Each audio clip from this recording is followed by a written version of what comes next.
Sir, Rahul Gandhi और कांग्रेस का कहना है कि वो माफ़ी नहीं मांगेंगे। इस पर सर आपकी क्या देखिए प्रतिक्रिया है? भैया, माफ़ी भाजपा से नहीं भारत से मांगनी है।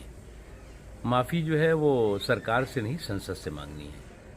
अब अगर ये सामंती सुरूर और सनक में अगर ये लोग पूरी तरह से चकनाचूर हैं तो इस बात को उनको समझ में नहीं आएगा।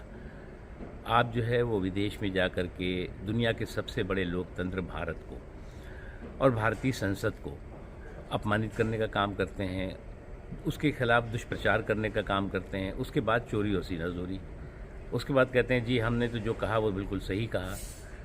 तो जब तक ये सामंती सुरूर और इस तरह के सनकी गुरूर से बाहर नहीं निकलेंगे तब तक उनका यही हाल होगा। और आज कांग्रेस की स्थिति ये हो गई है कि उनकी एंट्री गेट से ज़्यादा जो है एग्जिट गेट पे लाइन लगी हुई है।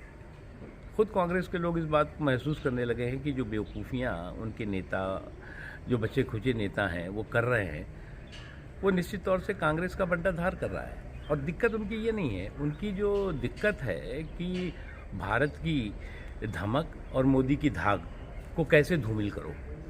और मोदी की धाक और भारत की धमक को धूमिल करने की धूर्ततापूर्ण जो इनकी बेवकूफ़ी है, जो धूर्तता है, वो खुद इनको धूल धूसरित कर रही है।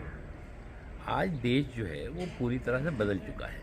आज देश में जो है वो परिवार के पालने से नहीं बल्कि परिश्रम और परिणाम से लोग जो है वो पॉलिटिक्स कर रहे हैं। अब उन्हें लगता है कि जो सामंती जो उनकी विरासत है वो उनका जन्म सिद्ध अधिकार है। वो नहीं है भैया। अब सामंती विरासत की और सियासत जो होती थी और सामंती सियासत की विरासत जो है वो पूरी तरह से उड़नछू हो चुकी है, छू मंतर हो गई है। और जब तक ये बात वो हकीकत इस देश के बदलाव की, इस देश के परिवर्तन की नहीं समझेंगे तब तक उनको इसी तरह की मुँह की खानी पड़ेगी। एक चीज़। दूसरी इम्पॉर्टेंट चीज़ है कि आज संसद जो है वो संसदीय या संवैधानिक मूल्यों और मर्यादाओं से चलती है। आज जो है वो इनके जो सामंती अहंकार, अराजकता, उद्दंडता से नहीं चलती। लेकिन इनको लगता है कि ये सामंती अहंकार, उद्दंडता और अराजकता से संसद को हाईजैक कर पाएंगे या कर लेंगे। ये उनकी बहुत बड़ी गलतफहमी है। इसलिए मेरा यही मानना है कि उन्होंने गलती की है। उन्होंने जो है वो कोई बाई चांस गलती नहीं है बल्कि बाई चॉइस की गई गलती है। एक बार नहीं है, सैकड़ों बार है जब देश में दुनिया पूरी देश को, भारत को सम्मान कर रही है। उन्होंने जो है वो कोई बाई चांस गलती नहीं है बल्कि बाई चॉइस की गई गलती है।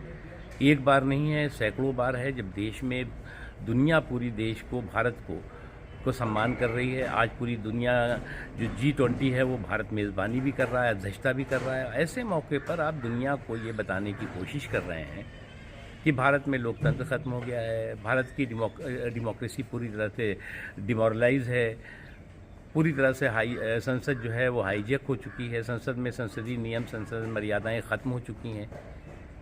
तो ये जो चीज़ें हैं, ये चीज़ें इस बात का प्रतीक है, प्रमाण है कि आज डायनेस्टी के डिमोलिश होने से इनमें डिप्रेशन आ गया है। और डायनेस्टी से के लिए जो परिवार तंत्र है उसका जो जिस तरह से उसका पतन हो रहा है, उस पतन से ये परेशान है। और उनको लगता है कि प्रजातंत्र जो है वो परिवार तंत्र का ही गुलाम रहना चाहिए। प्रजातंत्र जो है वो प्रजा के साथ नहीं होना चाहिए। और इसलिए इस तरह की बेवकूफ़ी बड़ी और बेहूदगी भरी बातें कर रहे हैं। इसलिए अगर यही करते रहेंगे तो रस्सी तो वैसे भी जल चुकी है और बल भी जो है वो निकल जाएगा खुद। अब असल में दिक्कत इनकी ये हुई, विपक्ष के चौधरी बनने की चौधराहट की चिक चल रही है। और विपक्ष का चौधरी बनने की चौधराहट की चहलकदमी में, चहलबाजी में ये जो है वो सारे के सारी मर्यादाएं भूल गए। ये भी नहीं पता समझ में आ रहा है कि 2024 हो या उसके आने वाला दिन हो, अब ये परिवार तंत्र नहीं बल्कि प्रजातंत्र जो है वो तय करेगा देश की तकदीर को।